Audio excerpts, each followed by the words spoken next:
Hello friends, आप सबका स्वागत है हमारे यूट्यूब चैनल अकाउंट सीखो में। अभी तक हमने सीख लिया है फंडामेंटल ऑफ पार्टनरशिप कैसे करेंगे, गुडविल का वैल्यूएशन कैसे करेंगे। ये दोनों चैप्टर हम अभी तक कंप्लीट कर चुके हैं। अगर हम आज की क्लास की बात करें, आज के सेशन की बात करें, तो हम स्टार्ट करने वाले हैं change in profit sharing ratio. अगर पार्टनर की प्रॉफिट शेयरिंग रेशियो में कोई बदलाव आता है तो किस तरह से उसका अकाउंटिंग ट्रीटमेंट किया जाएगा। अगर बात करें चेंज इन पीएसआर की, तो उसके अंदर आपको दो चीजें ध्यान में रखनी है कि क्या सिर्फ और सिर्फ वो चेंज दिखाना चाहते हैं या वो एलोकेशन भी करना चाहते हैं, बांटना भी चाहते हैं। अब चेंज इन पीएसआर की जरूरत क्यों हुई, क्या जरूरत है चेंज इन पीएसआर की, तो याद होगा चेंज इन पीएसआर है क्या, रिकॉन्स्टिट्यूशन ऑफ पार्टनरशिप फॉर्म है। Let's begin the today's session.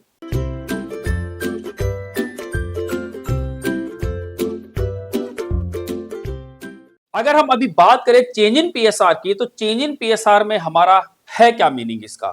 Change in PSR का मीनिंग है कि पार्टनर ने पहले कोई अपना एक प्रॉफिट शेयरिंग रेशियो डिसाइड किया था। नाउ अभी वो चाहते हैं चेंज करना।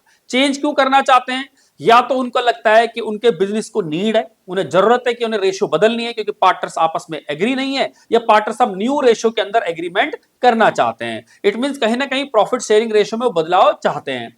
या फिर क्या हो सकता है, या तो कोई व्यक्ति नया पार्टनर फॉर्म में आ रहा है।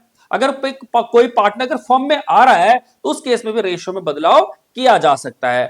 अब रेशियो में बदलाव होने की वजह से क्या क्या इंपैक्ट आएंगे, किन किन चीजों पर इंपैक्ट आएंगे, वो हम समझेंगे अभी चेंज इन पीएसआर के अंदर। तो सबसे पहले अगर हम बात करें चेंज इन पीएसआर में, तो सबसे पहला जो इंपैक्ट आएगा वो आपका गुडविल पे आएगा कि जो भी गुडविल होगी बिजनेस की, वो ऑब्वियस सी बात है जब पुरानी रेशो थी, लेट सपोज अगर पुरानी रेशो यानी इक्वल थी, तो अगर मान लीजिए अगर हमारे बिजनेस की वैल्यू 1 करोड़ रुपए थी तो दोनों को 50-50 लाख रुपए का वैल्यूएशन थी, दोनों का हिस्सा 50-50 लाख था गुडविल का मान लेते हैं। बट अगर रेशो अगर बदल जाती है, अब रेशो यानी मान लेते हैं 3:2 हो जाती है, तो इस केस में अब क्या होगा, एक की जेब में 60 लाख चला जाएगा और दूसरे की जेब में 40 लाख। इट मींस एक को 10 लाख का नुकसान हो गया और दूसरे को 10 लाख का फायदा हो गया। इसी को हम करें चेंज इन पीएसआर। तो अब ऐसा कौन चाहेगा कि सिर्फ एक एग्रीमेंट बनाने से आपकी सारी की सारी संपत्ति, आपकी सारी की सारी आज तक की वैल्यू वो किसी और को मिल जाए। ऐसा कोई भी व्यक्ति नहीं चाहेगा। इसीलिए चेंज इन पीएसआर का कॉन्सेप्ट आया और वो कह रहे कि चेंज इन पीएसआर में करना क्या है कि जब भी रेशियो में कोई बदलाव आएगा, जब भी रेशियो में कोई बदलाव आएगा तो फ्यूचर पर्सपेक्टिव से देखा जाएगा, वो रिट्रोस्पेक्टिव इफेक्ट नहीं होगा, प्रोस्पेक्टिव इफेक्ट होगा। इट मींस अगर हमने आज तक एज ऑन डेट मान लेते हैं 31 मार्च 2025, 31 मार्च 2025 तक अभी तक अगर हमने जो भी कमाया है और वो आज चाहते हैं रेशियो में बदलाव करना, तो वो रेशियो में बदलाव जरूर होगा, पर कब से होगा, वो 1 अप्रैल 25 से होगा एज ऑन डेट। जिस डेट तक अभी तक पार्टनर काम कर चुके हैं उतना हिस्सा उन्हें एज पर ओल्ड के हिसाब से ही मिलना चाहिए। बट प्रॉब्लम क्या है कि डेट की जो रेशियो है ना, ये रेशो जो है वो चेंज कब हुई है, ये रेशो जो है चेंज हो गई 31 मार्च 25 को। इट मींस आपको बुक्स ऑफ अकाउंट्स में न्यू रेशियो का ही इफेक्ट लेना होगा। और जब न्यू रेशियो का इफेक्ट अगर हम लेंगे, इसका सिंपल सा मीनिंग ये है कि जो भी प्रॉफिट होगा अब न्यू प्रॉफिट शेयरिंग रेशियो के हिसाब से बंटेगा। अब पार्टनर क्या कह रहा है, पार्टनर कह रहा है पूरे साल हमने साथ काम किया, पूरे साल हमने एज पर ओल्ड रेशियो काम किया, और आप लास्ट डेट में कहो कि भैया आज रेशियो बदल गई है और हमें एक्स्ट्रा हिस्सा मिलेगा या किसी पार्टनर को ज्यादा किसी को कम मिलेगा, ऐसा होना गलत है। इसीलिए वो कहते हैं कि अब रेशियो में बदलाव जो होगा वो प्रोस्पेक्टिव होगा, रिट्रोस्पेक्टिव नहीं होगा। और प्रोस्पेक्टिव का मीनिंग हुआ कि जो रेशियो में बदलाव आएगा वो 1 अप्रैल 25 से आएगा, ना कि 31 मार्च 25 को आएगा। बट अकाउंटिंग ट्रीटमेंट आपको 31 मार्च 25 में करना है, इसलिए आपको उसमें देखना है कि जिसको ज्यादा मिल रहा है उसकी जेब से पैसा निकाल के किसको देना है, जिसकी जेब में कम पैसा गया है उसकी जेब में डालना है। इसी चीज को हम यहां पे समझेंगे। तो सबसे पहले अगर हम change in profit sharing ratio का बात करें, तो change in profit sharing ratio का मीनिंग समझते हैं। कह रहा है meaning of reconstitution of partnership, it means partnership अब पूरी बदल जा रही है, और बदलने का मतलब आपका एग्रीमेंट बदल जा रहा है। रिकॉन्स्टिट्यूशन का मतलब क्या हुआ कि आपका जो एग्रीमेंट बना हुआ था वो बदल गया, अब उसमें बदलाव किए जाएंगे। तो कह रहा है partnership is the relationship between two or more persons who have agreed to share profits of the business carried on by all or any of them acting for all. ये हम ऑलरेडी डेफिनेशन में पढ़ चुके हैं। Any change in existing agreement of partnership, जो हमारा agreement है current में उसमें जो बदलाव आएगा उसी को हम कह रहे हैं रिकॉन्स्टिट्यूशन ऑफ पार्टनरशिप फॉर्म। कह रहे change in PSR brings to an end the existing partners and not of the partnership firm. अब प्लीज समझना क्या मीनिंग है इसका। चेंज इन पीएसआर, जब भी रेशियो में बदलाव आता है तो कह रहा है कि वो क्या करता है, जो हमारी पार्टनरशिप है उसे खत्म करता है, पर पार्टनरशिप फर्म को खत्म नहीं करता। पार्टनरशिप फर्म वही की वही रहेगी। इट मींस अगर ए, बी और सी तीन पार्टनर है, उनकी अगर रेशियो 3:1 है, अब मान लेते हैं आज उन्होंने सोचा कि हमारी रेशियो क्या होनी चाहिए, इक्वल होनी चाहिए। तो इससे क्या हुआ, ये जो पुरानी पार्टनरशिप का जो एग्रीमेंट था वो खत्म हो गया। इट मींस पुरानी पार्टनरशिप बदल गई है और अब नई पार्टनरशिप बनी है, नई पार्टनरशिप बनी है with new agreement, with new agreement. Clear है बात। तो हम यहां पर कह रहे हैं रिकॉन्स्टिट्यूशन ऑफ पार्टनरशिप फॉर्म हुआ है। पार्टनरशिप फॉर्म का क्या हुआ है, पार्टनरशिप फॉर्म एग्जिस्ट कर रही थी वही है, सिर्फ जो पार्टनर्स ने जो पार्टनरशिप की थी कि विद एग्रीमेंट ये होगा, अब उनका एग्रीमेंट बदल गया है, पुराना एग्रीमेंट खत्म हो गया, नया एग्रीमेंट से अब काम किया जाएगा। इसी को हम चेंज इन पीएसआर कह रहे हैं। अब एक फॉर्म को जो रिकॉन्स्टिट्यूशन किया जाएगा वो कब कब किया जाएगा, कब जरूरत पड़ेगी, इट मींस रिकॉन्स्टिट्यूशन क्यों जरूरत पड़ रही है, चेंज क्यों जरूरी है। तो वो कह रहा है सबसे पहला, अगर किसी पार्टनरशिप में किसी पार्टनर्स की अगर रेशियो में बदलाव आता है तो उस केस में आपको रिकॉन्स्टिट्यूशन करना जरूरी है, दोबारा आपको एग्रीमेंट चेंज करना जरूरी है। अगेन आई एम सेइंग कि रिकॉन्स्टिट्यूशन ऑफ पार्टनरशिप का मतलब हुआ एग्रीमेंट में बदलाव, एग्रीमेंट में कुछ चेंजेस, कुछ मॉडिफिकेशंस, या कोई नया पार्टनर फर्म में आता है तब आपको रिकॉन्स्टिट्यूशन ऑफ पार्टनरशिप फॉर्म करना है। अगर हम बात करें कोई पार्टनर रिटायर हो रहा है तब आपको एग्रीमेंट बदलना है। अगर हम डेथ की बात करें तो आपको एग्रीमेंट बदलना है। या अमालगमेशन हो या उससे एक या दो, एक या उससे अधिक कंपनियों के बीच में अगर अमालगमेशन हो रहा होगा तब आपको एग्रीमेंट चेंज करना है, तब आपको रिकॉन्स्टिट्यूशन ऑफ पार्टनरशिप फॉर्म करना है। इट मींस आपका 1 मार्क्स का क्वेश्चन इसमें आ जाता है कि ऐसी कंडीशन बताइए जहां जहां पर आपका रिकॉन्स्टिट्यूशन ऑफ पार्टनरशिप फॉर्म किया जाता है। अब बात आती है कि रेशियो में बदलाव होने से इंपैक्ट किन चीजों पर पड़ेगा। अगर रेशियो में बदलाव होगा तो हमारे इन चीजों पर इंपैक्ट पड़ेगा। सबसे पहले तो आपकी रेशियो बदल जाएगी, तो सबसे पहला इंपैक्ट आएगा आपका रेशियो पे। अब होगा क्या रेशियो में, इट मींस एक पार्टनर गेन कर रहा होगा, दूसरा पार्टनर सेक्रीफाइस कर रहा होगा, एक की जेब से निकल रहा होगा और दूसरे की जेब में एक्स्ट्रा जा रहा होगा। दूसरा चेंज आएगा गुडविल पर, कि जो फर्म ने एज ऑन डेट गुडविल कमाई है, जो उन्होंने आज तक वैल्यू बनाई है, नाम बनाया है, जब रेशियो बदलेगी तो ऑब्वियस सी बात है हिस्सा बदलेगा, और जब हिस्सा बदलेगा तो जो आज तक नाम कमाया है उसमें भी जो भी गुडविल की वैल्यूएशन होगी उसमें भी उसका हिस्सा बदल जाएगा। तीसरा इंपैक्ट कह रहा रिजर्व्स होंगे, प्रॉफिट्स होंगे, लॉसेज होंगे बुक्स में, उसमें भी बदलाव आ जाएगा। क्यों, जो रिजर्व्स अभी तक बनाए हैं दोनों ने भी, तीनों ने मिलकर बनाए, और आज रेशियो में बदलाव होने की वजह से या तो किसी का हिस्सा कम हो रहा होगा या किसी का हिस्सा ज्यादा हो रहा होगा। अगर हम बात करें revaluation of assets and reassessment of liabilities की, कि अगर एज ऑन डेट हमारी असेट्स की वैल्यू या हमारी लायबिलिटीज की वैल्यू क्या है, अब जैसे रेशियो बदलेगी तो जो असेट्स में प्रोपोर्शन होगा वो ऑटोमेटिकली चेंज हो जाएगा, किसी को कम और किसी को ज्यादा दिखने लगेगा। इट इज बेटर कि उसको आज हम अकाउंटिंग ट्रीटमेंट से सुधार ले। तो कब होगा ये चेंज, चेंज होगा प्रोस्पेक्टिव होगा, ये आपको ध्यान रखना है। बट हम आज उसे इफेक्ट में लाना चाहते हैं तो हमें आज ही अकाउंटिंग ट्रीटमेंट करना पड़ेगा, इसीलिए हम change in profit sharing ratio को कंसिडर कर रहे हैं। और एडजस्टमेंट ऑफ कैपिटल, कैपिटल में भी कुछ बदलाव होंगे, कैपिटल में भी कुछ एडजस्टमेंट होगी क्योंकि रेशियो बदल चुकी है। क्लियर है बात। जब रेशियो यानी इस तरह से थी 1:1:1 थी, सबने 1-1 लाख रुपए लगाया था, अब रेशियो बदलेगी तो कैपिटल में भी कुछ ना कुछ एडजस्टमेंट होगी, या तो कोई पार्टनर फर्म से पैसा निकाल के ले जाएगा या कोई पार्टनर को फर्म में पैसा और एक्स्ट्रा देना पड़ेगा। क्लियर है बात। ये हमारे सारे के सारे इंपैक्ट आएंगे change in profit sharing ratio की वजह से। अब हम इनको एक एक करके डिस्कस करते हैं। सबसे पहला चेंज आएगा वो आएगा रेशियो पे, रेशियो पे आएगा। इट मींस या तो कोई पार्टनर क्या कर रहा होगा, गेन कर रहा होगा, या कोई पार्टनर सेक्रीफाइस कर रहा होगा। मैं एग्जांपल के तौर पे समझाता हूं। मान लेते हैं ए और बी दो पार्टनर हैं, उनके जो ओल्ड रेशियो थी वो थी 2:3।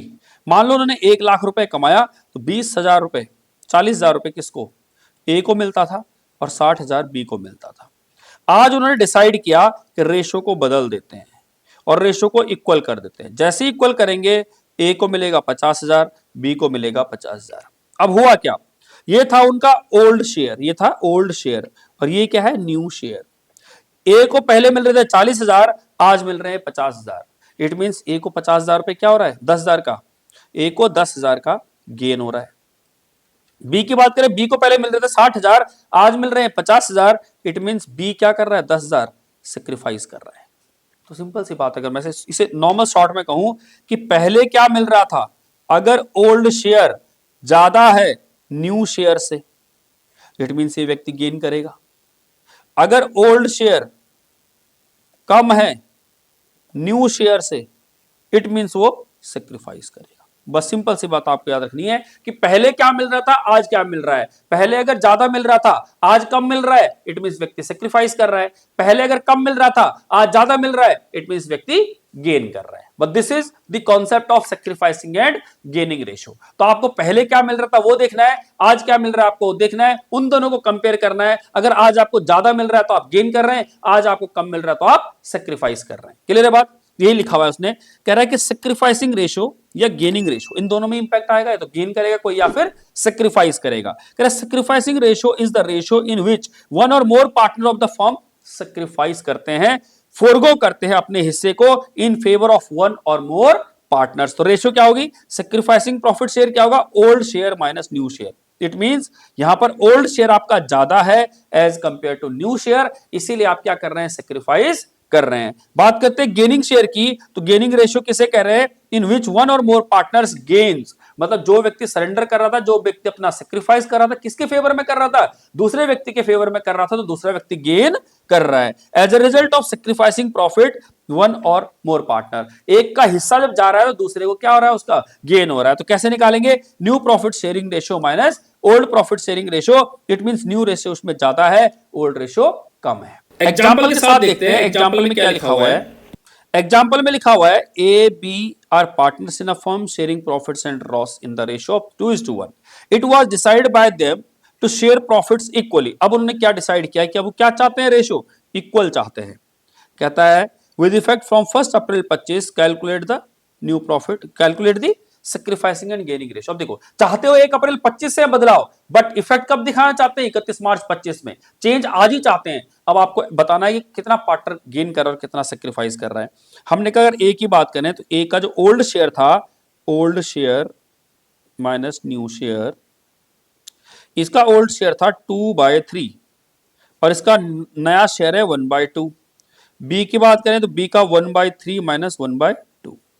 अब देखिए, इससे पहले 2/3 मिल रहा था, आज वो हाफ मिल रहा है। ठीक है, तो क्या हो गया, इसका अगर एलसीएम लेंगे तो 6, 2 2 जा 4 माइनस 3 1/6। इसकी बात करें, इसका भी 6, 2 माइनस 3 1/6। इट मींस इसको देखो, पहले ज्यादा मिल रहा था, आज कम मिल रहा है। पहले 66% मिल रहा था 2/3, आज मिल रहा है सिर्फ 50%। इट मींस ये क्या कर रहा है, सेक्रीफाइस कर रहा है। इसको पहले 33% मिल रहा था, आज मिल रहा है 50%। इट मींस ये क्या कर रहा है, 16.66% का गेन कर रहा है। तो एक पार्टनर ए सेक्रीफाइस कर रहा है और बी क्या कर रहा है, गेन कर रहा है। क्लियर है बात यहां तक? और एग्जांपल देखते हैं क्या लिखा हुआ है। कह रहा है X Y Z are partner sharing profits in the ratio 5:3:2। Calculate new profit sharing ratio, sacrificing ratio, gaining ratio in each of the following cases. पहला केस देखते हैं। पहला केस लिखा हुआ है कि as per new agreement Z takes 1/5 share from X. अब आप समझिए, ये है एक्स, ये है वाई, ये है जेड। इनका जो ओल्ड शेयर है वो कितना है, ओल्ड शेयर, ओल्ड शेयर है 5/10, 3/10 एंड 2/10। इसका मतलब समझते हैं पहले रेशियो का क्या मीनिंग है। इसका मीनिंग है कि टोटल 10 हिस्से हैं। कितने हिस्से हैं टोटल, 1 2 3 4 5, टोटल 10 हिस्से हैं। इस 10 हिस्सों में 1 2 3 4 5, ये जो 5 हिस्से हैं वो किसके हैं, एक्स के। इसके बाद 1 2 1 2 और 3, 1 2 और 3 ये किसके हिस्से हैं, ये है वाई के। और ये 2 हिस्से किसके बचे, जेड के। इसका मीनिंग है कि जो भी टोटल है उसमें से 5 हिस्से ए के हैं, एक्स के हैं, 3 हिस्से वाई के हैं और 2 हिस्से जेड के हैं। अब समझना आप, वही कह रहा है as per agreement Z takes 1/5 share from X. It means X की जेब से 1/5 हिस्सा निकलेगा और जेड की जेब में 1/5 हिस्सा आ जाएगा। तो जरा बताओ आज की डेट में क्या हुआ, 5/10 माइनस 1/5 इक्वल टू, ये हो जाएगा एलसीएम 10, 5 माइनस 2, ये हो जाएगा 3/10 रहेगा। इसका हो जाएगा 2/10 plus 1/5 is equal to LCM 10, तो 2 प्लस 2।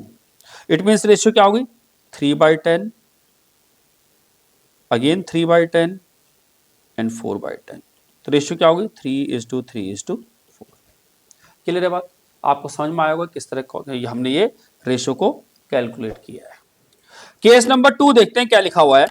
कह रहा है as per new agreement Z takes 1/5 share equally from X and Y. X और वाई से वो बराबर बराबर हिस्सा ले रहा है। इट मींस अगर हम इसी चीज को समझें, वो ये बोलना चाह रहा है कि x का शेयर कितना है 5/10, y का है 3/10 और z का है 2/10। अब वो कह रहा है कि जो z ले रहा है 1/5, z जो है 1/5 ले रहा है, वो इक्वली ले रहा है, हाफ किससे x से एंड हाफ y से। तो जरा बताओ 1/10 का हाफ कितना हुआ 1/5 इंटू में 1/2 is equal to 1/10, 1/5 into 1/2 is equal to 1/10। तो 1/10 तो किससे ले रहा है from x and 1/10 from y। तो हमने कहा भाई x से भी 1/10, y से भी 1/10 और इसको तो कितना 2/10 इससे मिल जाएगा।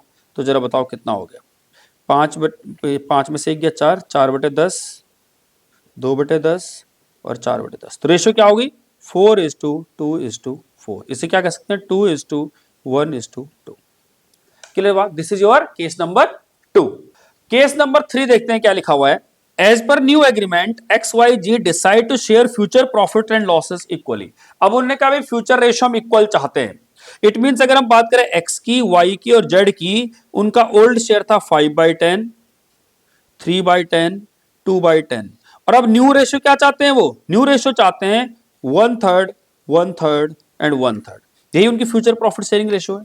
तो अगर हम इसे कंसिडर करें अगर, तो हम कैसे निकाल सकते हैं, हमने कहा ओल्ड शेयर में से न्यू शेयर माइनस करते हैं, यानी 5/10 माइनस 1/3, 3/10 माइनस 1/3, 2/10 माइनस 1/3। अगर करें इसे तो कितना होगा इज इक्वल टू, इसका एलसीएम आ गया 30, 15 माइनस 10 30, 9 माइनस 10 30, 6 माइनस 10। तो ये हो गया 5/10, 5/30, ये हो गया माइनस 1/30 माइनस 4/30। तो जरा बताओ भाई ये जो माइनस में है वो क्या कर रहे हैं गेन कर रहे हैं और ये सेक्रीफाइस कर रहा है। तो इट मीन्स 5/30 ये सेक्रीफाइस कर रहा है, 1/30, 4/30 ये दोनों क्या कर रहे हैं गेन कर रहे हैं। क्लियर है बात। केस नंबर 4 देखते हैं। As per new agreement Z takes 1/5 share of X and 1/6 share of Y। It means 1/5 share and 1/6 share of X of Y। इसका क्या मीनिंग हुआ, इसका मीनिंग हुआ कि 1/5 शेयर और 1/6 शेयर किसका X और Y का, X Y और Z। इसका हिस्सा है 5/10, 3/10 एंड 2/10। ये ओल्ड शेयर है। अब आप बताइए वो कह रहा है कि जो x का हिस्सा है 5/10 उसका 1/5 और जो y का हिस्सा है 3/10 उसका 1/5। कितना हो जाएगा 5/50, 3/60। ठीक है जी। तो जरा बताओ इतना वो गेन कर रहे हैं, मतलब इतना वो किसको दे रहे हैं, ये कौन ले रहा है z ले रहा है। तो हम z की जेब में ऐड कर देते हैं कितना 5/50 प्लस 3/60 और इसकी जेब से निकाल लेते हैं 5/50 और इसकी जेब से 3/60। अब देखते हैं करके 5/10 माइनस 5/50, 3/10 माइनस 3/60, 2/10 प्लस 5/50 प्लस 3/60। तो ये कितना हो जाएगा एलसीएम 50, 25 माइनस 5 डिवाइड बाई 50, इसका एलसीएम हो गया 60, 18 माइनस 3 डिवाइड बाई 60 और इसका एलसीएम हो गया 300। तो हो गया 300, 30 दूनी 60, 5 6 30, 6 पंजे 30 और 5 दिया 15। एलसीएम अगर 300 ही कर देते इंटू में 6 कर देते हैं, इंटू में इसमें 5 कर देते हैं, तो कितना हो जाएगा ये 20, 20 इंटू में 6 120, 15 इंटू में 5 75, 60, 75 और 30 105। तो अगर हम रेशो करें तो कितना हो जाएगा 24 पंजे 15 पंजे 75, 21 पंजे 105, 24 15 21। अगर हम बात करें सेक्रीफाइसिंग रेशियो की तो x कितना सेक्रीफाइस कर रहा है, y कितना सेक्रीफाइस कर रहा है, x कर रहा है 5/50 एंड y कर रहा है 3/60 इज इक्वल टू, अगर हम इसको कहें तो 1/10 एंड 1/20। अगर 1/10 एंड 1/20 अगर इसको कहें तो 2:1। ये उनकी हो जाएगी सेक्रीफाइसिंग रेशियो। इस तरह से हम कैलकुलेट करेंगे कि क्या हम सेक्रीफाइसिंग रेशियो कैसे कैलकुलेट करेंगे, न्यू रेशियो कैसे कैलकुलेट करेंगे और गेनिंग रेशियो कैसे कैलकुलेट करेंगे। वेरी सिंपल, हमने कहा old ratio minus new ratio. अगर old ratio minus new ratio positive आता है इट मींस सेक्रीफाइस हो रहा है, नेगेटिव आता है इट मींस गेन हो रहा है। ये था हमारा सबसे पहला टॉपिक चेंज इन पीएसआर में कि जब रेशियो में कोई बदलाव आएगा तो रेशियो को किस तरह कंसिडर करना है। दूसरा टॉपिक आता है हमारा कि दूसरा जो इंपैक्ट आएगा चेंज इन पीएसआर की वजह से वो आएगा गुडविल पे। अब गुडविल का हम ऑलरेडी मीनिंग सीख चुके हैं, गुडविल की वैल्यूएशन सीख चुके हैं। गुडविल का मीनिंग जो हमने पास्ट में एफर्ट्स किए हैं, जो हमें फ्यूचर में मिलने वाले बेनिफिट्स हैं, हम उसकी बात कर रहे हैं। तो अब गुडविल में क्या होगा, मान लीजिए ए और बी दो पार्टनर हैं, एफर्ट्स इन दोनों ने किए, नाम इन दोनों ने बनाया। अब उन्हें भी पता है कि सेल्फ जनरेटेड गुडविल कभी भी बुक्स में शो नहीं होती, बट जैसे ही मान लीजिए अब नया पार्टनर फॉर्म में आता है सी, रेशियो में बदलाव आएगा। जैसे सी फॉर्म में आएगा तो सी का हिस्सा देना पड़ेगा। या एग्जिस्टिंग पार्टनर आपस में भी मान लीजिए इक्वल पार्टनर थे, अब 3:2 की रेशियो में करेंगे, तो अगर एग्जिस्टिंग पार्टनर भी हैं तो उनकी रेशियो में अगर बदलाव आएगा तो मिलने वाला जो फायदा है गुडविल में वो ऑब्वियस सी बात है किसी को ज्यादा और किसी को कम हो जाएगा। इसी चीज को हम समझते हैं किसके अंदर, ट्रीटमेंट ऑफ गुडविल के अंदर। क्या लिखा है, accounting treatment of goodwill, goodwill is the present value of expected, जो हमारे फ्यूचर में पैसा आने वाला है हम उसकी बात कर रहे हैं। तो अकॉर्डिंग टू 26, जो हमारा अकाउंटिंग स्टैंडर्ड 26 है वो यही कहता है कि जो इंटेंजिबल असेट्स हैं वो हमारी गुडविल है, उसे हम रिकॉग्नाइज करेंगे बुक्स ऑफ अकाउंट्स में जब कंसिडरेशन दिया जाएगा। ये हम ऑलरेडी पढ़ चुके हैं। अगर कंसिडरेशन नहीं होगा तो गुडविल की बात नहीं होगी। अब गुडविल दोनों तरह से हो सकती है, या तो सेल्फ जनरेटेड गुडविल होगी या फिर परचेज गुडविल होगी। अगर सेल्फ जनरेटेड गुडविल है तो उसकी वैल्यूएशन आज नहीं होगी। It means self generated goodwill कभी भी वैल्यू नहीं होती है, बट नया पार्टनर अगर फॉर्म में आ रहा है तो अब आपको उसे बाहर से वैल्यूअर करवाना पड़ेगा और ये देखना पड़ेगा उसका हिस्सा कितना है, नया पार्टनर कितना हिस्सा उससे लिया जाएगा। तो कह रहे हैं कि thus in case of change in PSR among the partners, और या admission of a partner, retirement of a partner, death of a partner, goodwill is not recognised in the books of the firm because consideration in money or money is not paid for it. But अब goodwill is not recognised in the books of accounts but adjustment through partners capital account is required. Reason being हम goodwill के valuation नहीं कर रहे हैं, लेकिन अगर हम आज कंसिडर करें कि कितना इंपैक्ट आएगा, कितना फायदा मिलेगा, उसे हमें कैपिटल के थ्रू एडजस्ट करके दिखाना होगा। Correct, gaining partners compensate the sacrificing partners, कि जो गेनिंग पार्टनर है वो कंपनसेट करेगा किसको, सैक्रिफाइसिंग पार्टनर को। ऑब्वियस सी बात है जिसको फायदा हो रहा है उसकी जेब से निकाल कर किसको दे दिया जाएगा, जिसको नुकसान हो रहा है। Correct, compensation payable by the gaining partner for his or her share again the sacrificing partner partners known as goodwill or premium of goodwill, जो भी हम यानी दे रहे हैं उसे हिस्सा, उसे या तो गुडविल का नाम देंगे या प्रीमियम फॉर गुडविल की बात करेंगे। It is paid by the gaining partner, किस रेशो में, गेनिंग प्रॉफिट शेयरिंग रेशो में। किसको दिया जाएगा, सैक्रिफाइसिंग पार्टनर को दिया जाएगा जितना उसने हिस्सा अपना सैक्रिफाइस किया होगा। इट मींस हमने क्या सीखा, हमने सीखा कि जब भी रेशो में बदलाव आएगा तो गुडविल में जितना फायदा मिलने वाला था किसको, पुराने पार्टनर को, उतना फायदा हम उनकी कैपिटल से एडजस्ट कर देंगे। अगर कोई नया पार्टनर फॉर्म में आ रहा है, इट मींस पुराना पार्टनर क्या कर रहा है, अपना हिस्सा नए पार्टनर को दे रहा है, तो जो भी पार्टनर अपना हिस्सा सेक्रीफाइस करेगा किसके फेवर में, नए पार्टनर के फेवर में, उतना हिस्सा नए पार्टनर को लेके आना पड़ेगा। किसके लिए, पुराने पार्टनर के लिए। और अगर एग्जिस्टिंग पार्टनर है और एग्जिस्टिंग पार्टनर में अगर रेशो में कोई बदलाव आ रहा है, अगर रेशो में कोई बदलाव आ रहा है तो उस केस में जिसको कम हिस्सा मिल रहा है, जिसका हिस्सा बदल गया है, बदलने के बाद जिसे कम मिल रहा है, उसकी जेब में पैसा डाल दिया जाएगा। किसके द्वारा, जिस व्यक्ति को या जिस पार्टनर को ज्यादा हिस्सा मिल रहा है। इट मींस जो पार्टनर गेन कर रहा है वो गेनिंग हिस्सा निकाल के किसको देगा, जो पार्टनर सेक्रीफाइस कर रहा है। तो अगर हम नॉर्मल सी एंट्री बात करें तो एंट्री क्या होगी, gaining partners capital account debit to sacrificing partners capital account. तो अगर in case of capital account अगर फ्लक्चुएटिंग नेचर का है तो हम सीधा एंट्री करेंगे gaining partners capital account debit to sacrificing partners capital account. But अगर यही कैपिटल अगर फिक्स है तो बस पार्टनर का नाम बदल जाएगा, क्या होगा, गेनिंग पार्टनर्स करंट अकाउंट। क्या यूज करेंगे हम, current account to sacrificing partners current account. किस रेशियो में, जो भी उनकी गेनिंग रेशियो है और जो भी उनकी सैक्रिफाइसिंग रेशियो है। ये था हमारा accounting treatment of goodwill in case of change in PSR. कुछ एग्जांपल देखते हैं और एग्जांपल से समझते हैं किस तरह हम सॉल्व कर सकते हैं।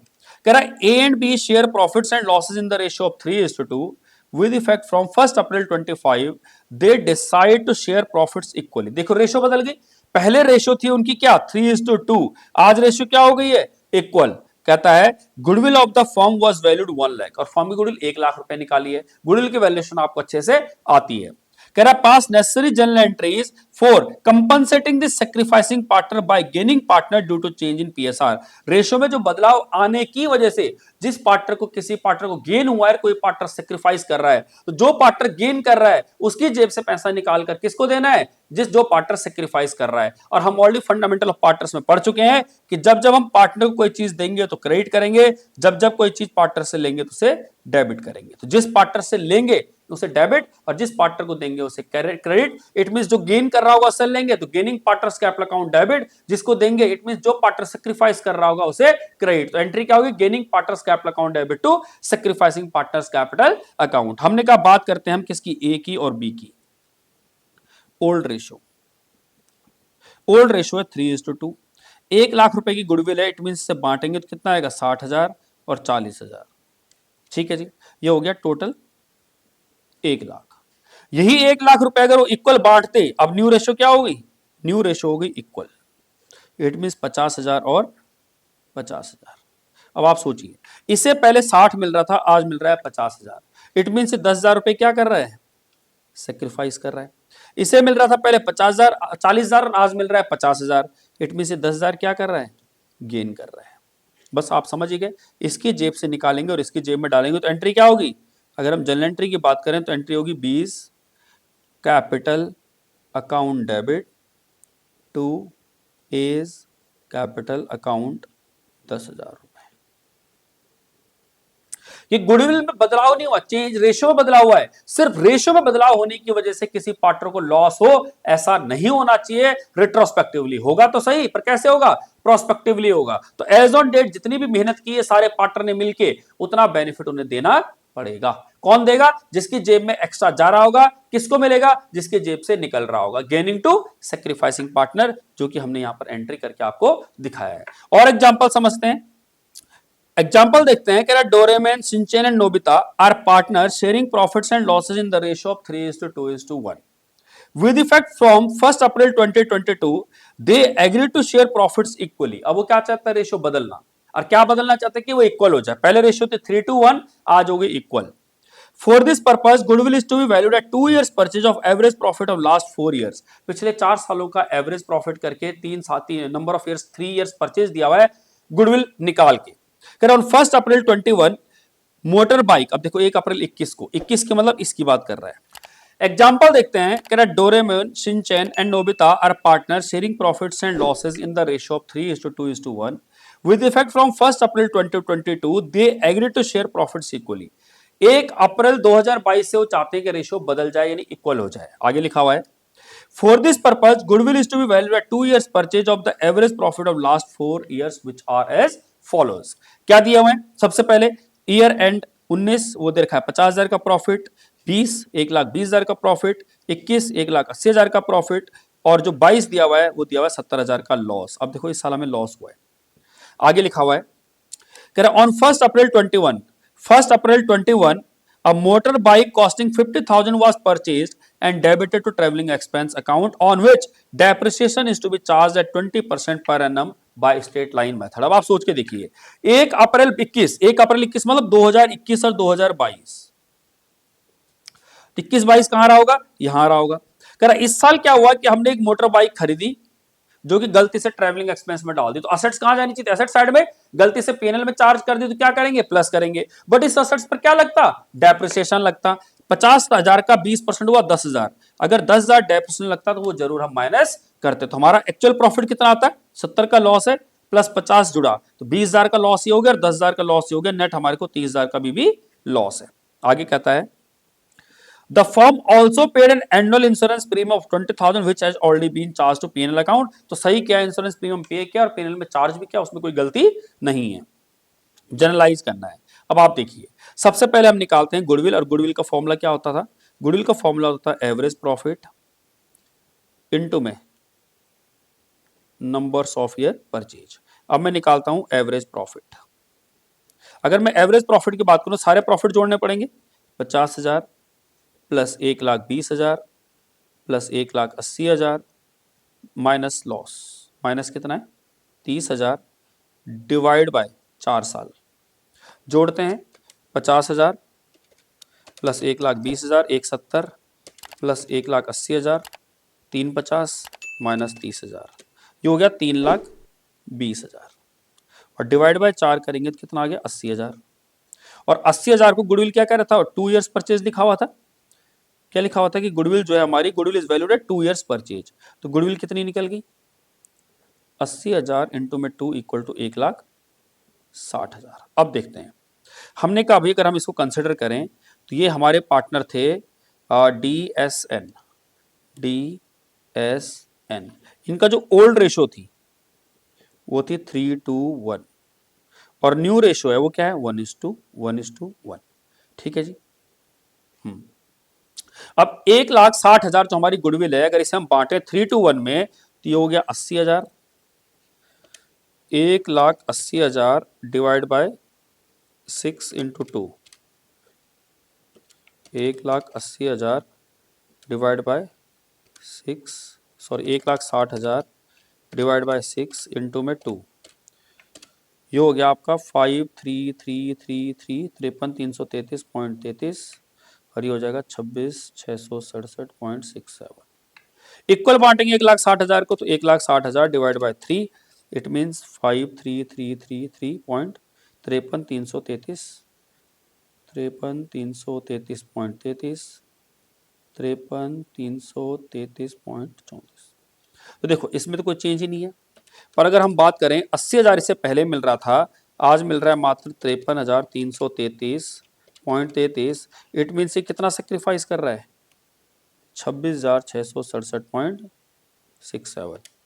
इसी तरह इसको पहले कितना मिल रहा था 26,000, ये तो कर रहा है सेक्रीफाइस, इसको मिल रहा था 26,667.67 माइनस 53,333.34, ये कितना हो गया 26,667.66 का हो या 67 का। ठीक है जी।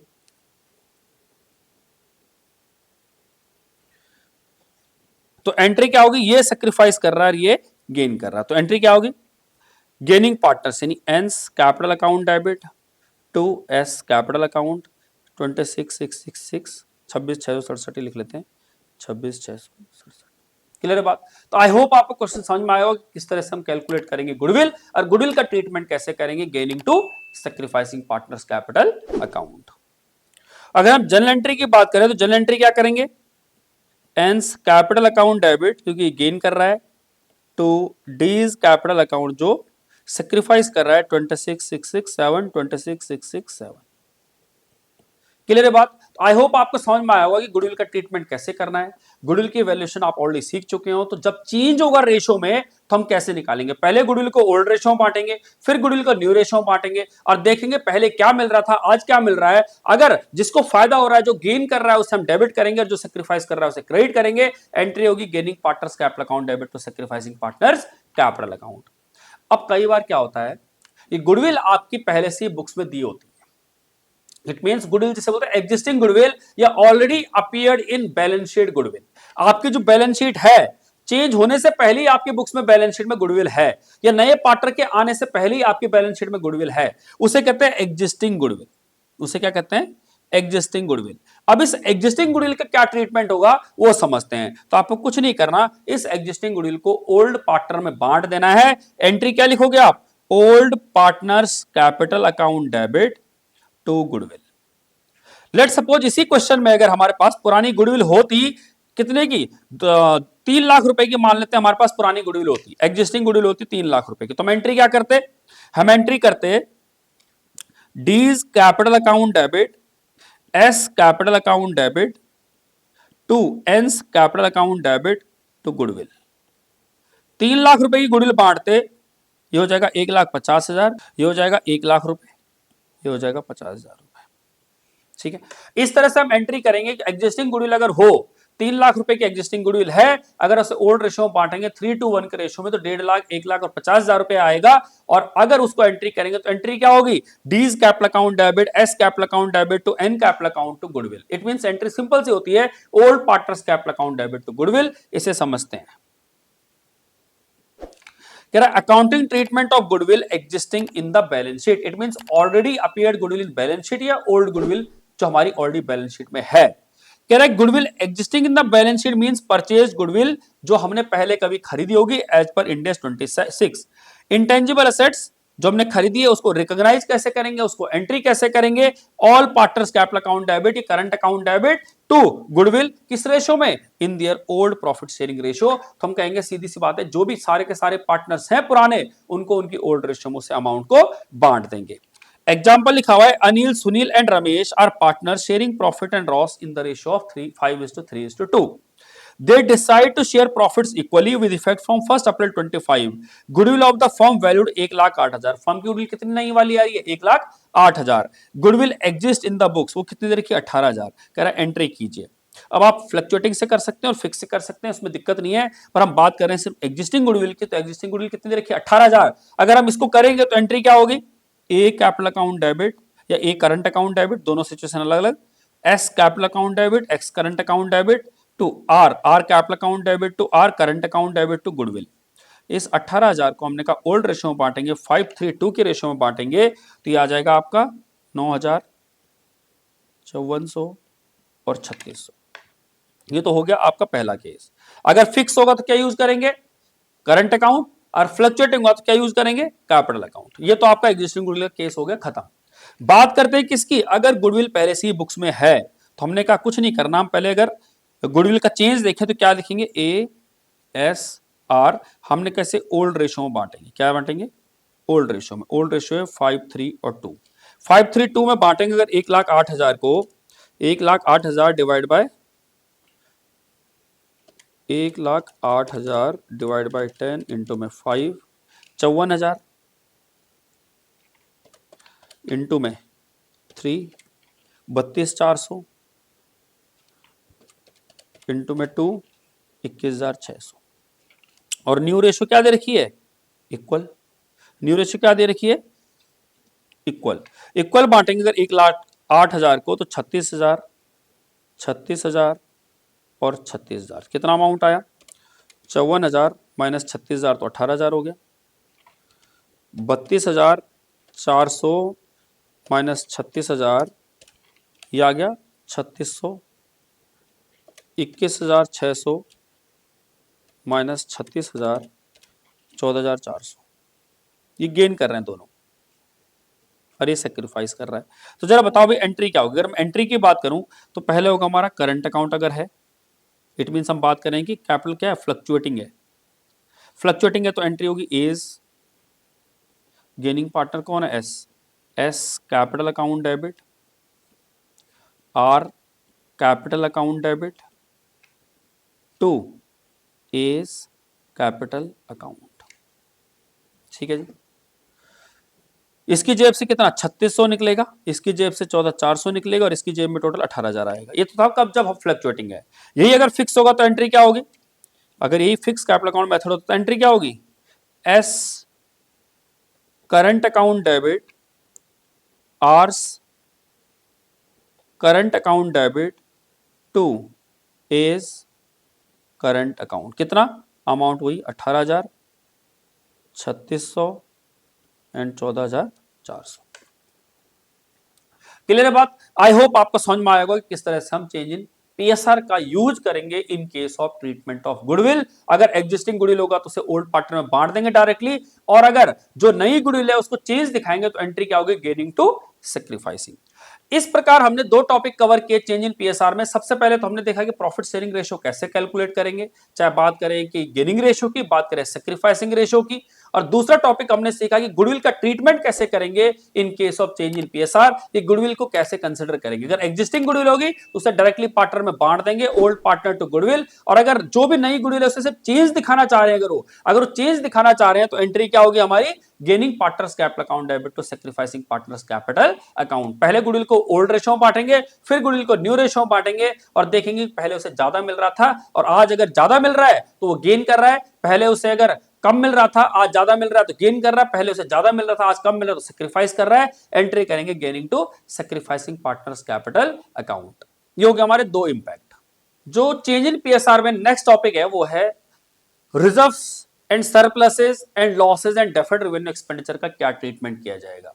तो जो हमारे पास ऑलरेडी कमाए हुए रिजर्व्स हैं, प्रॉफिट्स हैं ये लॉसेज है, डेफर्ड रेवेन्यू एक्सपेंडिचर है, हम उसे क्या करते हैं, जो भी ओल्ड पार्टनर है, जो भी एग्जिस्टिंग पार्टनर है, इट मींस जो हमारी पुरानी रेशो वाले पार्टनर है, उसमें हम उसे बांट देते हैं उनकी ओल्ड रेशो में। तो हम क्या करेंगे, जितने भी रिजर्व्स होंगे उन्हें कैसे बांटेंगे, reserves account debit to old partners capital और करंट अकाउंट। प्रॉफिट्स होंगे तो profits account debit to old partners capital और current account.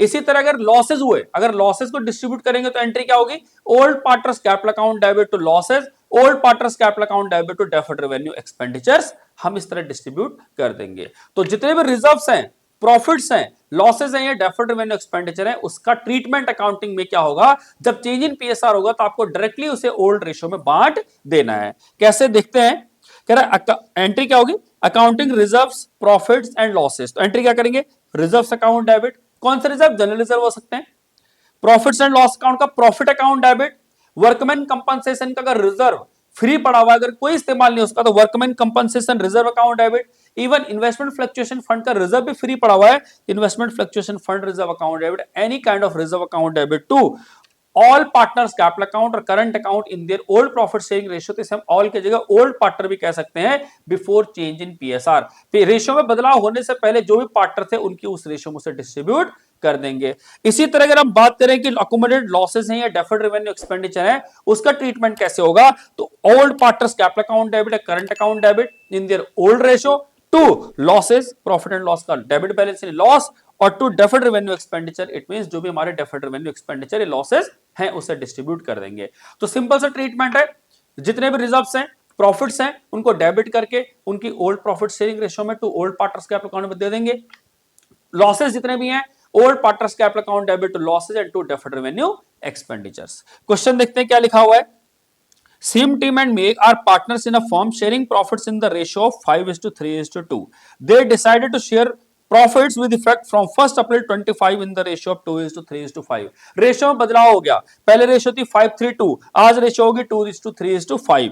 On the date of change in PSR, firm had balances in general reserve 1 lakh. Firm के पास 1 लाख रुपए का general reserve पड़ा है, कह रहा है एंट्री कीजिए। क्या करना है, हमें एंट्री करनी है। एंट्री अगर हम कैसे करेंगे, हमने कहा general reserve account debit to Sim Tim to make capital account, कितना 1 लाख रुपए। 1 लाख रुपए को बांटेंगे तो 50,000, 30,000 और 20,000 इन दियर ओल्ड PSR 5, 3 and 2। दूसरा एग्जांपल देखते हैं। Myra, Sara and Parineeti are partners in a firm sharing profits in the ratio 5:3:2। They decided to share profits in the ratio of 2:3:5 with effect from 1st April 25. Again ratio में बदलाव आ गया। On the date of change in PSR, firm had balances in general reserve 1 lakh. Firm के पास 1 लाख रुपए general reserve में पड़ा हुआ है। It was agreed the partners that out of general reserve 50,000 be transferred to workmen compensation reserve to meet a claim of workers if any। वो कह रहा है कि हमने 50,000 रुपए वर्कर से क्लेम में डाल दिए, इसलिए क्योंकि अगर हमें घटना होगी, कोई घटना घटेगी पार्टनर के साथ, तो हम उसका इस्तेमाल कर सकते हैं। Pass journal entries for distributing general reserve on change in PSR. तो हमने कहा जनरल रिजर्व को जब बांटेंगे तो एंट्री क्या होगी, general reserve account debit 1 lakh to workman compensation claim 50,000 तो हमें क्लेम में डालना है। 50,000 क्लेम में डालने के बाद जो बचेगा 50,000 उसे पार्टनर में बांट देना है। किस रेशो में, 5, 3 and 2 के रेशो में। To M's capital account, S capital account, P capital account, इसे बांटेंगे तो 25,000, 15,000 और 10,000। क्लियर है बात। आई होप आपको समझ में आया होगा कि जनरल रिजर्व का ट्रीटमेंट कैसे होगा। और एग्जांपल समझते हैं, क्या लिखा हुआ है। कह रहा संगीता, दीपा, अजय, लिखा है Sangeeta, Deepa, Ajay and Lalit were partners in a firm sharing profits and losses in the ratio of 3:2:4:1। They decided to share profit and losses in the ratio of 5:1:2:2 with effect from 1st April 2022. On this date, goodwill of the firm was valued 5,20,000। 5,20,000 की firm के पास goodwill है उस दिन पे। General reserve जो है appear in the books, वो 1 लाख रुपए का जनरल रिजर्व दिया हुआ है। Pass journal entries for the above transactions, आपको दिखाना है, शो वर्किंग नोट क्लियरली। तो हमने कहा सबसे पहले बात करें अगर गुडविल की, तो हमने कहा हमारे पास पार्टनर है कौन, SDAL। ये ओल्ड रेशियो क्या दे रखी है हमारे को, ओल्ड रेशियो दे रखी है 3:2:4:1 और न्यू रेशियो दे रखी है हमारे को 5:1:2:2। अगर हम इस गुडविल को 5,20,000 को अगर बांटे हैं इंटू में 52,000 इंटू में 3, ये हो गया हमारा 1,56,000 इंटू में 2 1,04,000 इंटू में 4 2,08,000 और ये हो गया 52,000। 52,000 इंटू में 5 ये हो गया 2,60,000, ये हो गया आपका 52,000, 1,04,000, 1,04,000। अब देखिए इससे पहले 1,56 मिल रहा था, आज 2,60 मिल रहा है, मीन्स 1,04,000 रुपए से ज्यादा मिल रहा है। तो ये क्या कर रहा है? गेन। इसे 1,04 मिल रहा है, आज 52 मिल रहा है, इट मीन से 52,000 क्या कर रहा है? सेक्रीफाइस। इसे 2,08,000 पहले मिल रहा था, आज 1,04,000 मिल रहा है, तो ये क्या कर रहा है? 1,04,000 सेक्रीफाइस। इससे पहले 52 मिल रहा था, आज 1,04 मिल रहा है, तो 52,000 क्या कर रहा है? गेन। तो अगर हम जनरल एंट्री की बात करें तो gaining partners capital account debit, यानी S capital account debit, L's capital account debit to D's capital account to as capital account. ठीक है जी। याद रखना, अगर फिक्स कैपिटल होगी तो आपको करंट अकाउंट यूज करना है, और फ्लक्चुएटिंग होगी तो आपको कैपिटल अकाउंट यूज करना है। कितना है? एस की कैपिटल 1,04,000 का गेन हुआ है, एल को 52,000 का गेन हुआ है, डी ने जो है 52,000 सेक्रीफाइस किया है, और ए ने जो है 1,04,000 सेक्रीफाइस किया। ये तो था हमारा ट्रीटमेंट ऑफ गुडविल। दूसरा लिखा हुआ रिजर्व्स। रिजर्व्स हमारी बुक्स में 1,00,000 रुपए का है, तो हमने कहा जनरल रिजर्व अकाउंट डेबिट 1,00,000 रुपए, वो सब पार्टनर में बांट देंगे, to Sangeeta, to Deepa, to Ajay capital account, to Lalit capital account. 1,00,000 को इनकी रेशियो में क्या 3:2:4:1, यानी 30,000, 20,000, 40,000 और 10,000, ये हमने उनकी ओल्ड रेशियो में डिस्ट्रीब्यूट कर दिया। क्लियर है बात? आई होप आपको रिजर्व का ट्रीटमेंट समझ में आया होगा। इस तरह से हमारा रिजर्व का ट्रीटमेंट, जो भी हमारे रिजर्व्स होंगे उसका ट्रीटमेंट किया जाएगा। इसी प्रकार अगर हमारे पास लॉसेस होते हैं, रिजर्व्स किसी के लॉसेस होते तो हम एंट्री क्या करते? हम लिखते हैं यानी S debit, D debit, A debit, L debit to loss, या पीएनएल, या डेफर्ड रेवेन्यू एक्सपेंडिचर। क्लियर है बात? जैसे मान लेते हैं वो भी 1,00,000 होता तो हम क्या करते हैं? 30,000, 20,000, 40,000 और 10,000, इस तरह हम इस लॉसेस को भी डिस्ट्रीब्यूट कर देते हैं। सो इस तरह से हमने ट्रीटमेंट देखा कि रिजर्व्स का ट्रीटमेंट क्या होगा, लॉसेस का ट्रीटमेंट क्या होगा, गुडविल का ट्रीटमेंट हम ऑलरेडी सीख चुके हैं, gaining ratio and sacrificing ratio निकालना सीख चुके हैं। अब इसके अलावा जो हमारा नेक्स्ट टॉपिक आता है वो है वर्कमैन कंपनसेशन रिजर्व्स का, कि जो हमारे पास वर्कमैन कंपनसेशन रिजर्व पड़ा हुआ है उसका क्या ट्रीटमेंट होगा। अब आप समझिए वर्कमैन कंपनसेशन रिजर्व का क्या मीनिंग है। वर्कमैन कंपनसेशन रिजर्व का मीनिंग यह है कि हमने वर्कर के लिए पैसा बचा के रखा हुआ है, कि अगर कोई मिस हैपनिंग होती है अगर वर्कर के साथ, तो वो पैसा वहां से निकाल के उसकी भरपाई की जा सके, बिजनेस पे अचानक से कोई बड़ा इंपैक्ट ना आए। अब इस वर्कमैन कंपनसेशन रिजर्व का क्या करें जब रेशियो बदल रही है? तो अब रेशियो में आ गया बदलाव, रेशियो में जैसे चेंज आया तो इस वर्कमैन कंपनसेशन का क्या करेंगे वो समझते हैं ट्रीटमेंट। ये हमारी बैलेंस शीट है, ये हमारा वर्कमैन कंपनसेशन रिजर्व। मान लेते हैं हमारे पास वर्कमैन कंपनसेशन रिजर्व है 20,000 रुपए का। ठीक है जी। ट्रीटमेंट सीखते हैं, एक एक करके ट्रीटमेंट सीखते हैं। पहला ट्रीटमेंट क्या है कि मान लेते हैं कि कोई क्लेम ही नहीं आया, नो क्लेम। अगर कोई क्लेम ही नहीं आया, सोच के देखिए, तो इस वर्कमैन कंपनसेशन रिजर्व का क्या करेंगे? अभी हमने सीखा कि जो भी रिजर्व्स होंगे उसे पार्टनर्स में बांट देंगे। तो एंट्री क्या करेंगे? हमने कहा workman compensation reserve account debit to old partner. मान लेते हैं ए और बी की फॉर्म में, ए और बी की रेशो जो है वो है आपकी 3:2। क्या है रेशो? 3:2। तो हमने कहा इसे ए और बी में बांट देंगे। अगर हमारे पास एग्जिस्टिंग रिजर्व पड़ा हुआ है और कोई क्लेम नहीं है किसी भी इंप्लॉई का, तो उस केस में हमने कहा इसे पार्टनर्स में बांट देंगे। इस 20,000 रुपए को पार्टनर में जब बांटेंगे 3:2 की रेशियो में, तो ये आ जाएगा आपका 12,000 रुपए और 8,000 रुपए। पहला केस। दूसरा केस समझते हैं। दूसरा केस क्या है कि जो हमारे पास वर्कमैन कंपनसेशन जो क्लेम है, वर्कर ने जो क्लेम किया है वो एग्जैक्ट 20,000 रुपए का किया है, एग्जैक्ट 20,000 रुपए का किया। पूरा का पूरा जितना हमने प्रोविजन बनाया था, रिजर्व बचा रखा था वर्कमैन कंपनसेशन के लिए, एग्जैक्ट उतना ही क्लेम आ गया। तो कुछ नहीं करना, वर्कमैन कंपनसेशन रिजर्व को किस में ट्रांसफर कर देंगे? वर्कमैन कंपनसेशन क्लेम में ट्रांसफर करेंगे, और ये वर्कमैन कंपनसेशन रिजर्व हमारा खत्म होकर और वर्कमैन कंपनसेशन लायबिलिटी के नाम से एक बन जाएगा। दो पॉसिबिलिटी होगी। तीसरी पॉसिबिलिटी समझते हैं क्या होगा। तीसरी पॉसिबिलिटी है कि वर्कमैन कंपनसेशन क्लेम हमारा आया 15,000 रुपए का। कितना आया? 15,000 रुपए का।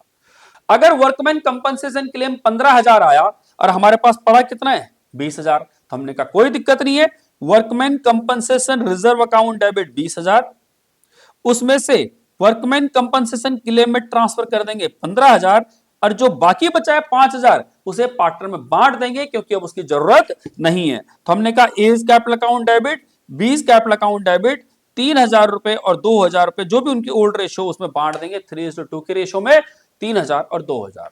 तीसरी पॉसिबिलिटी है। चौथी पॉसिबिलिटी क्या है कि वर्कमैन कंपनसेशन क्लेम आपका आ गया 25,000 रुपए। अब यहां गड़बड़ होगी, हमारे पास रिजर्व कितना पड़ा हुआ था, मात्र रिजर्व पड़ा हुआ था हमारे पास सिर्फ 20,000 रुपए का, और वर्कर कह रहे हैं कि हमें 25,000 रुपए का क्लेम देना होगा क्योंकि वर्कर को जो है नुकसान कितने का हुआ है 25,000 का। अब कंपनी को 25,000 रुपए की लायबिलिटी बन गई कि 25,000 रुपए देने पड़ेंगे। तो हमने कहा कोई दिक्कत नहीं है, वर्कमैन कंपनसेशन रिजर्व 20,000 रुपए टू वर्कमैन कंपनसेशन क्लेम 25,000 रुपए। तो वो कह रहा है 5,000 रुपए क्या करेंगे, कह रहा है 5,000 रुपए अपना लेके आइए। कहां से लेके आएंगे, जो भी आप असेट्स एंड लायबिलिटी को रीवैल्यू करेंगे आप वहां से लेके आइए, जिसे बोलते हैं हम रीवैल्यूएशन अकाउंट। तो एंट्री क्या होगी, workman compensation reserve account debit, revaluation account debit 5,000 to workman compensation claim 25,000 रुपए। अभी 5,000 रुपए का जो ये रिजर्व है, ये जो रिवैल्यूएशन का जो रिजर्व है, इसको आपको पार्टनर में एलोकेट कर देना है। तो एंट्री क्या होगी, old partners capital account debit to revaluation account. It means A's capital account debit, B's capital account debit to revaluation account. कितना 5,000 रुपए का रीवैल्यूएशन है, ओल्ड रेशो 3,000 और 2,000। इस तरह से हम यानी इस रिजर्व को क्रिएट करेंगे। तो पहला कि अगर आपका कोई क्लेम ही नहीं है तो सारा का सारा पार्टनर में बांट देंगे ओल्ड रेशो में। अगर क्लेम एग्जैक्ट आ गया तो सारा का सारा क्लेम में ट्रांसफर करेंगे। अगर क्लेम कम आया है तो जितना कम आया उतना ट्रांसफर करेंगे, जो फ्री बचेगा उसे पार्टनर में बांट देंगे। और लास्ट केस अगर क्लेम ज्यादा आ गया तो जितना वर्कमैन कंपनसेशन रिजर्व में पड़ा था सारा का सारा तो जाएगा ही जाएगा, जो भी डिफरेंशियल अमाउंट होगा उसे रीवैल्यूएशन अकाउंट से लिया जाएगा और रीवैल्यूएशन में जो भी लॉस होगा उसे पार्टनर्स में बांट दिया जाएगा। This is the treatment of workman compensation reserve. Clear है बात, समझते हैं। Accounting treatment of workman compensation reserve. Workman compensation reserve is a reserve set aside out of profit to meet work claim of workman. Workman का जो भी claim होगा उसको meet करने के लिए। Workman compensation reserve in excess of workman compensation claim transfer to partners capital और current account in either their old profit sharing ratio. पहला केस देखते हैं, when claim against workman compensation reserve does not exist. It means हमारे पास कोई claim आया ही नहीं, सारा का सारा रिजर्व किसको दे देंगे, सारा का सारा रिजर्व पार्टनर में दे देंगे, पार्टनर को बांट देंगे। तो एंट्री क्या करेंगे, workman compensation reserve account debit to partners capital account debit a current account debit in their old PSR, old profit sharing ratio. दूसरा केस देखते हैं। दूसरा केस क्या होगा, when claim against workman compensation reserve exist. अभी exist करेगा। अब इसके अंदर भी पॉसिबिलिटी है। पहली पॉसिबिलिटी क्या है, पहले कहता है accounting of workman compensation claim will depend on the amount of liability of against workman compensation reserve. और उसके अंदर तीन पॉसिबिलिटी है। पहली पॉसिबिलिटी, वर्कमैन कंपनसेशन क्लेम जो है एग्जैक्ट इक्वल टू है किसके, वर्कमैन कंपनसेशन क्लेम के। जितना हमारा रिजर्व था उतना ही एग्जैक्ट क्लेम आ गया है, तो हमने का सारा रिजर्व को कहां ट्रांसफर कर देंगे, वर्कमैन कंपनसेशन क्लेम में ट्रांसफर कर देंगे। दूसरी पॉसिबिलिटी क्या है, दूसरी पॉसिबिलिटी है कि वर्कमैन कंपनसेशन क्लेम अब कम आया है as compare to workman compensation reserve. It means आपका रिजर्व मान लीजिए 20,000 रुपए का, क्लेम आया आपका 15,000 रुपए का, तो हमने कहा 15,000 को तो वर्कमैन कंपनसेशन में ट्रांसफर कर देंगे, जो 5,000 बचेगा उसे ओल्ड पार्टनर में ओल्ड रेशियो में बांट देंगे। तो वर्कमैन कंपनसेशन रिजर्व पूरा 20,000 रुपए लिखेंगे टू वर्कमैन कंपनसेशन क्लेम कितना 15,000 रुपए का क्लेम आया है, और टू पार्टनर्स कैपिटल अकाउंट में करंट अकाउंट में बांट देंगे, जो बाकी बचा 5,000 रुपए। क्लियर है बात, तीसरी पॉसिबिलिटी। अब इसके अंदर लास्ट पॉसिबिलिटी जो है कि वर्कमैन कंपनसेशन का क्लेम आपका अब ज्यादा हो गया है रिजर्व से भी। जैसे ज्यादा होगा तो आपको कहां से पैसा निकालना है, रीवैल्यूएशन अकाउंट से पैसा निकालना है। तो workman compensation reserve debit to workman compensation claim. अब देखिए रिजर्व हमारे पास था 20,000, क्लेम आ गया 25,000, तो 5,000 कहां से निकालेंगे, 5,000 निकालेंगे रीवैल्यूएशन अकाउंट से। और ये रीवैल्यूएशन का जो लॉस है इसे ओल्ड पार्टनर में बांट देंगे, तो old partners capital account debit in their old profit sharing ratio to revaluation account, जो कि हमने आपको यहां पर समझा दिया। तो how to treat workman compensation claim or workman compensation reserve in case of change in PSR आपको अच्छे से समझ में आया होगा। मैं एक एग्जांपल और कराता हूं, एग्जांपल से आपको और क्लैरिटी आएगी।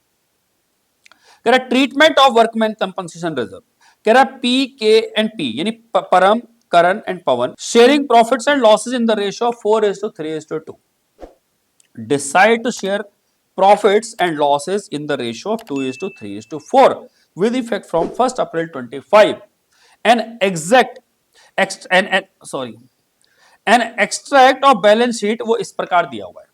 Liabilities workman compensation reserve 90,000, show the accounting treatment in different cases. पहला case when information is not given, अगर इंफॉर्मेशन नहीं दी है तो हम सीधा का सीधा बांट देंगे workman compensation reserve account debit 90,000 to old partner यानी Param, to Karan, to Pawan capital account. कितना 90,000 को बांट देंगे किस रेशियो में, 4:3:2 के रेशियो में, 40,000, 30,000 और 20,000। दूसरा case when there is no claim, कोई क्लेम नहीं है या इंफॉर्मेशन नहीं दी है, सेम ट्रीटमेंट होगा, बात एक ही है। चाहे कोई क्लेम ना करे या इंफॉर्मेशन नहीं दी हो, दैट सिंपली मींस कि कोई क्लेम नहीं है, सारा का सारा रिजर्व बांट देंगे। तीसरा केस देखते हैं when a claim of workman compensation 45,000। अब देखो क्लेम कितना है 45,000, हमारे पास रिजर्व कितना पड़ा हुआ है 90,000, तो हमने कहा वर्कमैन कंपनसेशन रिजर्व जो है 90,000 का है, टू वर्कमैन कंपनसेशन क्लेम 45,000 का है, और जो बाकी बचा 45,000 उसे परम में, करण में और पवन में बांट देंगे। किस रेशियो में, 4:3:2 के रेशियो में बांटेंगे। तो कितना आएगा 4:3:2 के रेशियो में, ये हो जाएगा आपका 45,000 रुपए को बांटेंगे तो 4 3 7 2 9 9 5 5 को 20,000, 15,000 और 10,000। ठीक है जी, तीसरा केस हो गया कंप्लीट। चौथा देखते हैं when A claim of workman compensation 99,000। अब देखिए क्लेम इस बार कितना आ गया, ज्यादा हो गया, तो उस केस में क्या करेंगे, workman compensation reserve account debit 90,000 to workman compensation claim कितना 99,000, तो बाकी कहां से निकाल लेंगे, रीवैल्यूएशन अकाउंट से निकालेंगे 9,000, और ये रीवैल्यूएशन अकाउंट जो है आपको पार्टनर में बांट देना है। ओल्ड पार्टनर में it means Param debit, current debit, Pawan debit to revaluation account कितना 9,000, और इस 9,000 को जब बांटोगे तो कितना आएगा 4,000, 3,000 और 2,000 in their old profit sharing ratio. And last case है कि when workman compensation claim exact अगर आपका 90,000 रुपए का हो गया है तो कुछ नहीं करना आपको, वर्कमैन कंपनसेशन रिजर्व 90,000 का है, सारा का सारा वर्कमैन कंपनसेशन क्लेम में ट्रांसफर कर देंगे, दैट्स इट। तो इस तरह से हमारा एक टॉपिक खत्म होता है वर्कमैन कंपनसेशन रिजर्व का। नेक्स्ट टॉपिक आता है आपका चेंज इन पीएसआर में कि treatment of investment fluctuation reserve या इन्वेस्टमेंट फ्लक्चुएशन फंड। अब इन्वेस्टमेंट फ्लक्चुएशन फंड है क्या, कि जो भी आपकी इन्वेस्टमेंट है, जो भी आपने पैसा इन्वेस्ट किया है, अगर उसकी वैल्यू में कहीं डाउनफॉल आता है, अगर उसकी वैल्यू में डाउनफॉल आता है तो उसको कंपनसेट करने के लिए, उसको बचाने के लिए आपको अलग से पैसा बचाना पड़ता है, जिसे नाम देते हैं जिसे नाम देते हैं हम इन्वेस्टमेंट फ्लक्चुएशन रिजर्व या इन्वेस्टमेंट फ्लक्चुएशन फंड का। तो हम कह रहे हैं आपने मान लीजिए किसी कंपनी में पैसा इन्वेस्ट किया है 1,00,000 रुपए, आज उस कंपनी के शेयर की वैल्यू डाउन हो जाती है, 80,000 रुपए हो जाती है, तो अब आपकी इन्वेस्टमेंट की वैल्यू कितनी हो गई 80,000, और जैसे ही आपकी इन्वेस्टमेंट की वैल्यू 80,000 हुई, इट मींस आपको 20,000 का हो गया नुकसान। एक्चुअल नुकसान नहीं है बट कैसा नोशनल नुकसान है, तो आपको 20,000 का जो नुकसान हो गया आपको उसको बचाने के लिए प्रोविजन बनाना पड़ेगा, और उसी को हम नाम देते हैं इन्वेस्टमेंट फ्लक्चुएशन रिजर्व या फंड। अब हमारे पास रिजर्व पहले से ही पड़ा हुआ है, हमारी इन्वेस्टमेंट की वैल्यू में अगर डाउन होता है, इन्वेस्टमेंट की वैल्यू बढ़ेगी या इन्वेस्टमेंट की वैल्यू उतरी रहेगी, तो उसका अकाउंटिंग ट्रीटमेंट क्या होगा, क्योंकि आज रेशियो में हो गया है बदलाव, रेशियो बदल गई है, चीजें बदल गई हैं, और जैसी चीजें बदलेंगी तो ऑब्वियस सी बात है अकाउंटिंग ट्रीटमेंट भी उसका किया जाएगा। क्यों किया जाएगा, क्योंकि किसी पार्टनर को हो रहा होगा फायदा और किसी पार्टनर को हो रहा होगा नुकसान। चलते हैं, क्या लिखा हुआ है, investment are recorded in the books of the firm at cost, however its market value may be less or more than its book value. Investment fluctuation reserve is reserve set aside out of capital, out of profit to meet fall in the value of investment below the book value, कि जो भी हमारी book value है उतने से जितनी value हमारी investment की कम हो रही है, इसके लिए हमें अलग से पैसा बचाना पड़ता है, उसी को हम नाम दे रहे हैं इन्वेस्टमेंट फ्लक्चुएशन रिजर्व का। Investment fluctuation reserve in excess of fall in value of investment is transfer to partner capital और करंट अकाउंट। वो हम उसका ट्रीटमेंट देखते हैं एक एक करके, आपको चीजें सारी समझ में आ जाएंगी। चलिए जी, ये हमारी बैलेंस शीट दी हुई है, समझते हैं इन्वेस्टमेंट फ्लक्चुएशन रिजर्व का ट्रीटमेंट कैसे होगा। मान लेते हैं ये हमारी बैलेंस शीट दी हुई है, इस बैलेंस शीट में हमारी इन्वेस्टमेंट की वैल्यू है मान लेते हैं 1,00,000 रुपए, और इन्वेस्टमेंट फ्लक्चुएशन रिजर्व या फंड हमें दिया हुआ है 20,000 रुपए। ठीक है जी। पहली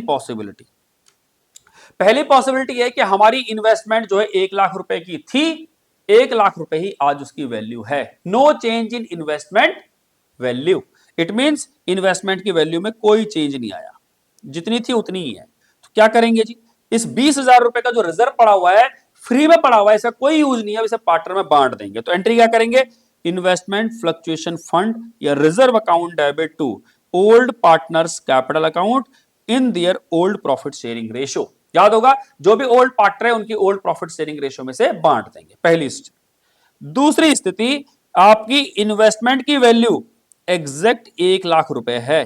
कितनी है अभी, एग्जैक्ट 1,00,000 रुपए है। पहली केस में क्या है, कोई चेंज नहीं आया, दूसरे में लिखा हुआ कि आपकी इन्वेस्टमेंट की वैल्यू 1,00,000 रुपए है। तो दोनों का मतलब सेम ही है कि कोई चेंज नहीं आया, ये इन्वेस्टमेंट की वैल्यू आज 1,00,000 रुपए, तो सेम ट्रीटमेंट हमारा हो जाएगा। तीसरी पॉसिबिलिटी देखते हैं कि आपकी इन्वेस्टमेंट की वैल्यू जो है आज 90,000 हो गई है। कितनी हो गई है, 90,000। तो कोई दिक्कत नहीं जी, हमने कहा हमारी इन्वेस्टमेंट की वैल्यू कितनी घटी है, 10,000 रुपए घटी है, पर हमने कितना पैसा बचा के रखा हुआ है, 20,000 रुपए हमने बचा के रखा हुआ है। तो हम क्या करेंगे, हमने कहा investment fluctuation fund account debit 20,000 to investment में कितना डाल देंगे, 10,000 डाल देंगे, और बाकी जो बचा 10,000 है इसे ओल्ड पार्टनर में बांट देंगे, क्योंकि फ्री हो गया है, old partner capital account in their old profit sharing ratio. Clear है बात, यहां तक आपको बात समझ में आ रही होगी। चौथी पॉसिबिलिटी देखते हैं कि जो हमारी इन्वेस्टमेंट है उसकी वैल्यू आज 80,000 हो गई है। कितनी हो गई है, 80,000। इट मीन हमारी इन्वेस्टमेंट 1,00,000 की थी और आज कितनी हो गई है, 80,000। एग्जैक्ट उतनी ही कम हुई है जितना हमने पैसा बचा के रखा था। तो हमने कहा कोई दिक्कत नहीं है, सारा का सारा पैसा investment fluctuation fund account debit to investment, सारा का सारा 20,000 रुपए कहां ट्रांसफर कर देंगे, इन्वेस्टमेंट में ट्रांसफर कर देंगे। नेक्स्ट पॉसिबिलिटी कि हमारी इन्वेस्टमेंट की वैल्यू आज 70,000 रुपए हो गई है। इट मींस जितना पैसा हमने बचाया था उससे भी वैल्यू डाउन हो गई है। अगर उससे भी वैल्यू डाउन हो गई है तो हमने कहा investment fluctuation fund account debit कितना, 20,000 टू इन्वेस्टमेंट कितना, 30,000। कितनी कम होगी इन्वेस्टमेंट की वैल्यू, 30,000। तो 10,000 रुपए कहां से लाएंगे, अभी हमने वर्कमैन में सीखा, सेम यहां पर भी क्या करेंगे, रीवैल्यूएशन का कॉन्सेप्ट ले आएंगे।